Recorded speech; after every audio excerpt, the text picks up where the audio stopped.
చేస్తున్నారు. సో వాళ్ళ మీద కోపం అయితే వానికి ఏమొస్తుందండి?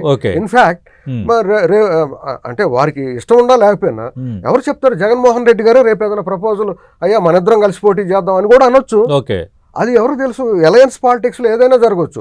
ఆయన ఒప్పుకుంటారు లేదో పవన్ కళ్యాణ్ క్లారిటీ చెప్పేస్తున్నారు కదా, 15 ఏళ్ళు కూటమితోనే ఉంటాము, కూటమి ప్రభుత్వం ఉండాలి అని. అది నేను అనేది ఏంటనంటే వారు పవన్ కళ్యాణ్ గారు బలంగా ఆ దృష్టిలో ఉన్నారు. ఈయన ఒప్పుకున్నారని నేను అంటలే. జగన్మోహన్ రెడ్డి ప్రపోజల్ పెట్టొచ్చు అంటున్నా. సంకీర్ణ రాజకీయాలనే ఒక అది మర్చిపోవద్దు మనం. సో పవన్ కళ్యాణ్ గారు 15 సంవత్సరాలు అంటాం తన డెవలప్మెంట్ మోడల్ గురించే తప్ప నేను వేరే భవిష్యత్తులో ఎవరితో పొత్తు పెట్టుకోము, ఒంటరిగానే వస్తాము, గెలిపోయినా ఓటమైనా, ఇది వైఎస్ఆర్ కాంగ్రెస్ పార్టీ నేతలు పదే పదే చెప్పే మాట. అంటే ఒకటే వాళ్ళు ఇప్పుడు అదే సార్ నేను ఎప్పుడు ఒకటి అంటూ ఉంటాను, మార్పు అనివార్యం. మార్పును గుర్తించకపోతే కనుమరుగవుతారు సార్. నేను ఒక్కడే అంటే కుదరదు సార్. సమాజమే మనది ప్లూరల్ సొసైటీ. ఆ ప్లూరల్ పాలిటిక్స్ ఇప్పుడు రిఫ్లెక్ట్ అవుతున్నాయి. నేను ఒక్కడే అనంటే మీరు 2014లో మీరు ఒక్కరే వచ్చారు, అయిపోయారు.